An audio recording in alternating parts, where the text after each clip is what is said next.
back to the Alternative Voice podcast. Today we are joined by Andi Hillman, who is the Director of Bright Outcomes. Hello Andy. Hi. Thank you so much for meeting with us today to talk all about your journey in alternative provision.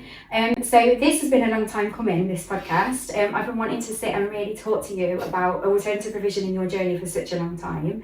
So it's really, really nice to have you here with us.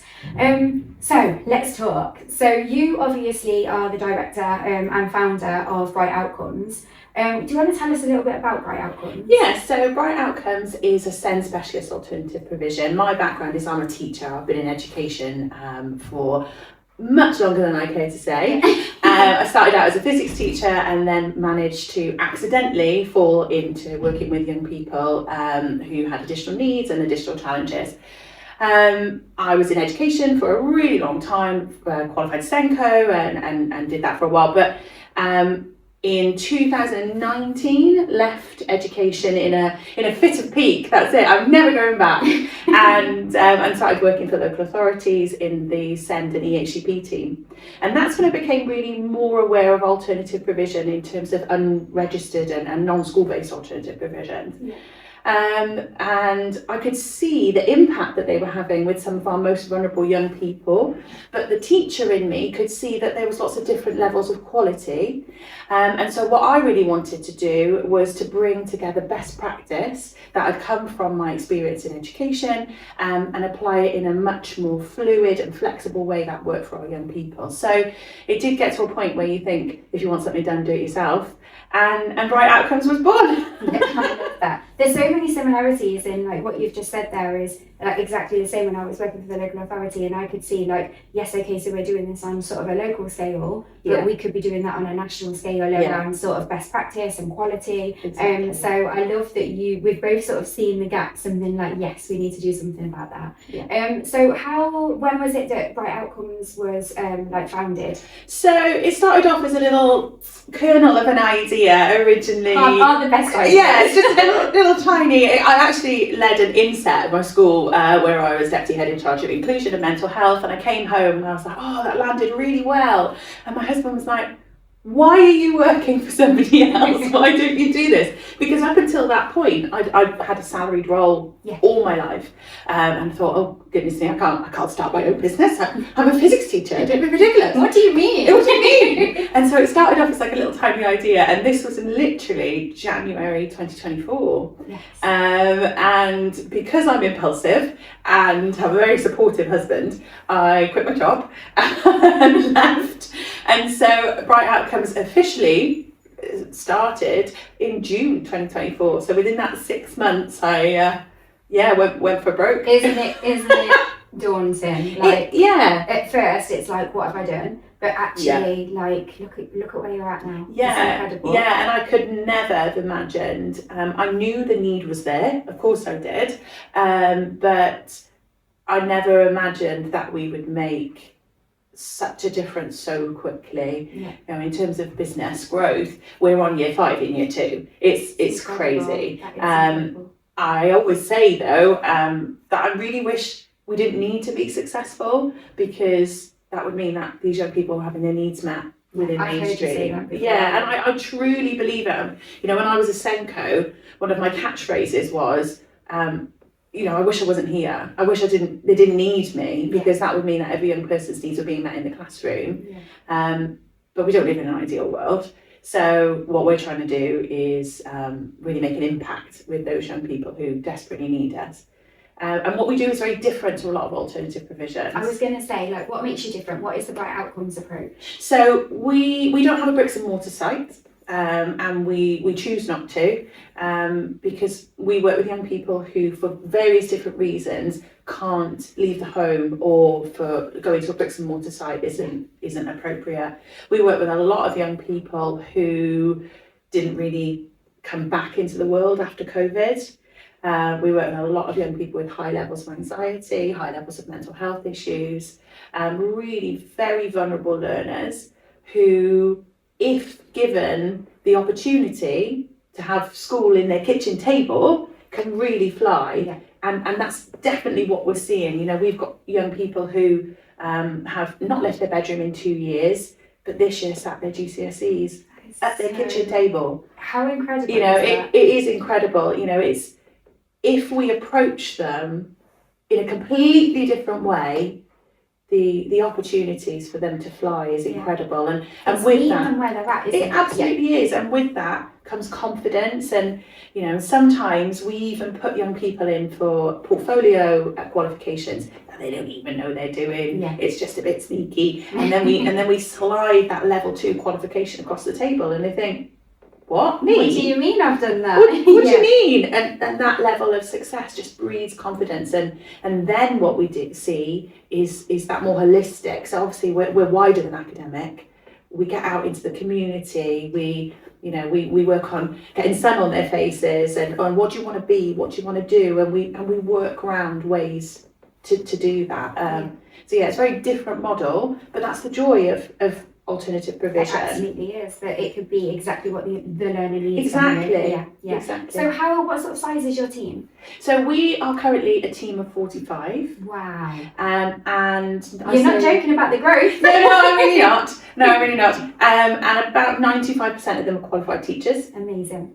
The others are, they come from different areas, so either mental health, or we've got some earlier specialists as well. The reason we really love earlier specialists is because they're so good at that on-the-spot planning and, like meeting the young person where they are. And the way that we work is very early years in its approach to pedagogy, but obviously it goes all the way up to A-level if we need to. You know, I was teaching A-level physics a couple of weeks ago through a locked door, and it's a very early years in its pedagogical style.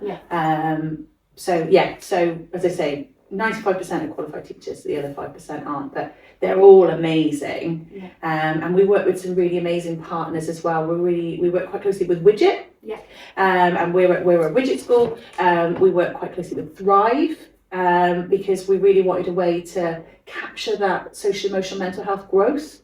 And so we basically bring all the best practice that we used in schools and we apply it in a very different way. So is the approach that you take, is it exactly what you thought you wanted it to be when you started, or have you just sort of, as you've gone, thought, actually no, there's developments that we can make and we want to start working with other people as well? Is it like a natural process? Well, this was always growth. We're a learning organisation, and you know, every young person is different, and so every young person requires a completely different approach. And so Thrive, we only started working with them in the last couple of weeks, because originally we were doing all that hard work ourselves, and we've got a head of mental health and wellbeing, and she was using things like the Boxall profile and SDQs and everything like that to try and capture this amazing growth. We looked at B squared, we looked at Snap B, lots of amazing things that I've used throughout my journey in my career, and in the end we levelled on Thrive, because what they do fits really well with our young people.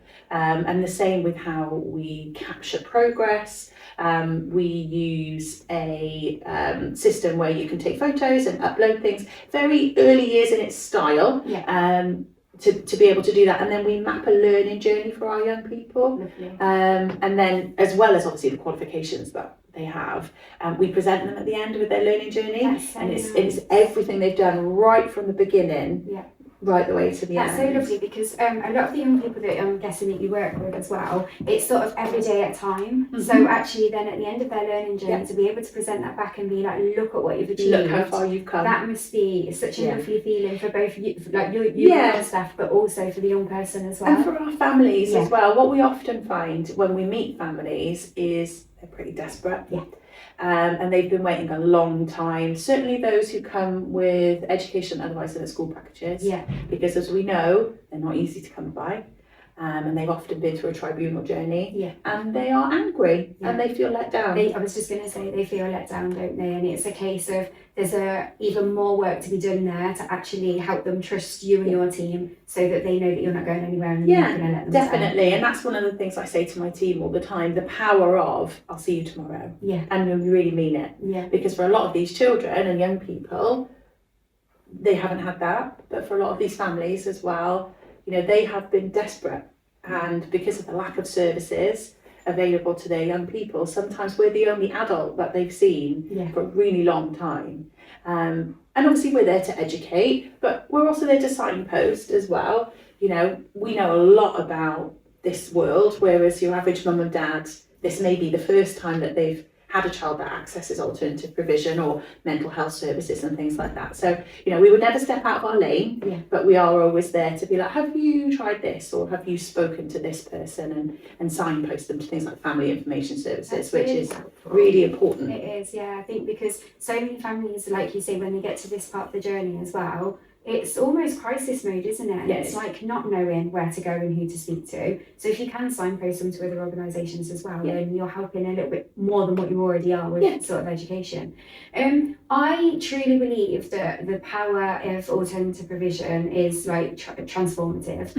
But I do believe that actually organisations working in collaboration can also be like a huge benefit. Definitely. It sounds like you do a lot of collaboration and Absolutely. like with those organisations that you're signposting. Absolutely, and we don't just collaborate with people like Thrive and Widget, we collaborate with other alternative provisions as well. You know, as I was saying before, I truly believe there is no business competition in this area. These are young people who require support, and if we aren't the best people for support, then I want to know all of the local. The same language. Absolutely, I want to know all of the local alternative provisions, because if we're not right, somebody out there has to be. You know, and we wouldn't ever want to try and be everything to everybody, because that's how you dilute quality, and that isn't what we want. And so I've been on a bit of a networking mission to try and speak to as many local alternative provisions as possible, and added them all on my LinkedIn. So if we do have a young person for whose needs we can't meet, we tend to pass them on. For example, we don't tend to work with young people who are at risk of permanent exclusion. We often get referrals for them. That isn't really what we do. We tend to work with young people with more of that SEND, social, emotional, mental health, those who've been out of school for a long time. But there are some alternative provisions locally who are doing incredible things. You know, really, really lovely, qualified, experienced people who are getting such amazing results with those types of learners. And so, you know, I'll always pass them on, say, you know, I don't think we can meet need, but have you spoken to this company? Have you spoken to this company? That's really good, because that shows as well, like one of the things that we say all the time is about knowing your audience and your niche, and actually by what you've just said, you very clearly know who you're trying to help. You can't help everybody, and like you say, it does dilute quality, but with you knowing the other offers in the local area, that's brilliant. It is really, really good. And I think sometimes in alternative provision it can be seen as like competitive, but the whole point in Provisions Plus as well is to sort of remove that, because it is about sort of working together and signposting and supporting, because if you can't meet the needs of a young person, or you can recognise that you're not the most suitable setting for that young person, if you can then like advise the family that are maybe in crisis sort of mode, and give them some advice on other alternatives, then like you're winning, because actually that young person's still going to get the right level of support. Yes, that's really good. And that was always the point. You know, it was always about how to meet the needs of the young people and how to fulfil that gap. And if we're not doing that, then somebody else is. So the importance is to find out who's doing what really well, and putting that young person in the centre of all that planning. Yeah, that's great. What does high quality alternative provision look like to you? Oh, well, so as a former head teacher, teaching and learning quality assurance is my bag. I mean, everybody needs a hobby, and I should probably get one, to be honest. And so the new voluntary standards that have recently come out, we were already meeting those anyway, because I run my AP like I ran my school. You know, we're not going to get Ofsted knocking on the door, but if we did, I'm confident that they would have really lovely things to say. And if at any point during our quality assurance cycle, which we do every 6 to 12 weeks, it's a constant looking and learning and adapting things to make it work for our young people. If there was something that needed to be addressed, then we've got some amazing practitioners working with us across the senior team and our inclusion mentors. And so we find that the expertise within the team mean that we're in a really good place to tweak and change things. But I run my AP like I run my school. That's good. Isn't it nice to have, I suppose, the benchmarks of the national standards, just so that actually, not necessarily so you could say we're meeting them, but so that you can be saying actually we're exceeding those. I really welcome you know, the standards. when I started my AP, you always have that little voice in the back of your head saying, am I doing this right? Is this right? You know, what I really wanted was like a manual to follow, to be like, okay, do this. And at the time you weren't running, as if you weren't. Our journeys have literally, like, we started not long after you, and so our journeys have sort of gone alongside each other. Yeah, absolutely. And so what I really desperately needed was someone to call, and just, I knew I was doing it right, but there's always that, but what if I've missed that? Yeah. And so the joy of regulation within the sector is almost having that to know that you think you're doing the right thing, but you know, if you're following these regulations, you're following these standards, then you are going in the right direction. And you know, we leaned very heavily on the Ofsted standards and on the independent special school standards as well. But AP is a different thing, and so to have the voluntary standards come in and be around alternative provision specifically, we found that really helpful. Yeah, no, that's really good. And it is, I think it helps you to look at things in a different way as well, just to make sure that actually, although you're not necessarily having to do certain things, why would we not do them if we can do them to improve quality and exactly. No, I think that's great. So what does the future look like for Bright Outcomes? Obviously, realistically, you're still in very early days. Yeah, we are. But it's phenomenal, like what you've done in that short period of time. So, like, what does the future look like? What's the plan? So I think the plan would be to help as many young people as possible without diluting the quality, and that is always a balancing act. We're not aiming for world domination, but we are very aware that what we do is niche and what we do is needed. So as long as there are really high quality teachers out there who are willing to embrace a very different way of working, and as long as there are young people out there who desperately need us, we'll see what we can do to help. And is that local or national? Like what? Well, I don't know. Where are you working currently? So we are currently based right away across the Midlands. So our head office is in Leamington, and so we work across, I'm going to get this wrong, I'm going to look this back later and be like, that's wrong. So we are across Worcester, Solihull, Coventry, Warwickshire, West Northampton, North Northampton and Leicester. I feel like I'm missing one. But everywhere we go, obviously the next county hear about us, and then they're like, oh, can you help us? My concern would be that we grow too quickly, because that quality is everything to us. You know, if it's not really high quality, then we're doing the young person a disservice. So potentially we could go national, but it would be one step at a time and one young person at a time. But you know, in an ideal world, the new white paper will come along and we won't be needed. Is it an ideal world? That is the question, but we shall wait and see. So if anybody that's watching would like to get in touch with you about further information, how would they do that? How would they reach you? So the best way to do that would be via our website, which is just brightoutcomes.co.uk. It's got lots of information on there about what we do. There's lots of information on there around what our inclusion mentors do.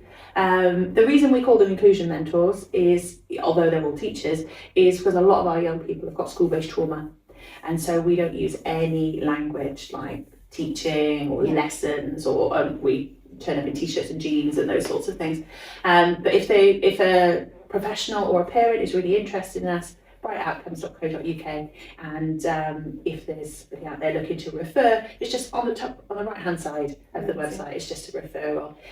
Or you can always reach us at hello@brightoutcomes.co.uk, and we answer every email. Go on a chat. That's amazing. So in terms of Bright Outcomes and Provisions Plus, so we obviously have known of each other because before I left the local authority, like I think our paths had crossed slightly. But it would have only been like, because I left a couple of months after you launched, it would have been very sort of early days. And then since me having Provisions Plus, we've obviously spoken a couple of times, met a couple of times. And it's just really like, we are very similar, we've got very similar views, which is lovely to just sort of have conversations around like what things should look like in AP and what the quality should look like.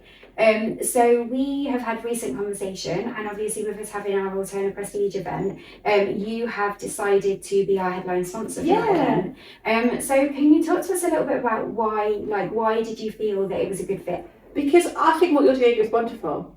Thank you. Yeah, I do. I think it's absolutely wonderful. And there are some alternative provisions out there who are doing incredible things, but what they need is someone to say, yes, you're doing that right, or let's have a look at this. And I think about my journey, and I come from a 20-year career in education where I've led schools and I've led big staff teams, and even I was like, oh, I'm doing this wrong. So whereas you've got incredible practitioners who've potentially come from social care or who've come from sport or have got a really burning passion to help these young people, and what they need is somebody to pick up the phone and speak to and to guide them through that.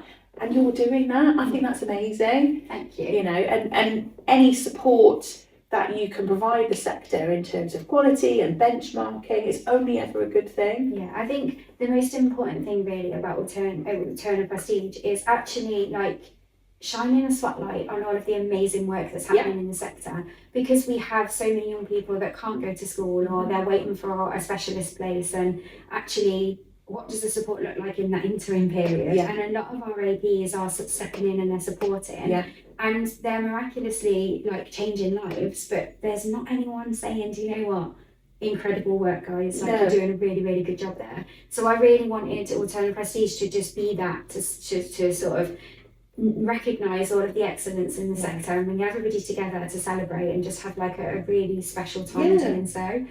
So I'm really, really pleased that you are our headline sponsor, and I can't wait to have you there with us on the evening. Yeah, we're really looking forward to it. It's so close now as well. I know. So close. I've ordered my dress. Have you? I have as well. I'm just hoping it arrives on time. Thank you so much for that. Thank you so much for joining us today, just to have a chat about everything Bright Outcomes really. We are super excited to see what the future holds for you. We just look forward to sort of carrying on to work alongside each other. Yeah, that's so great. Thank you for joining us. Thanks, Jane.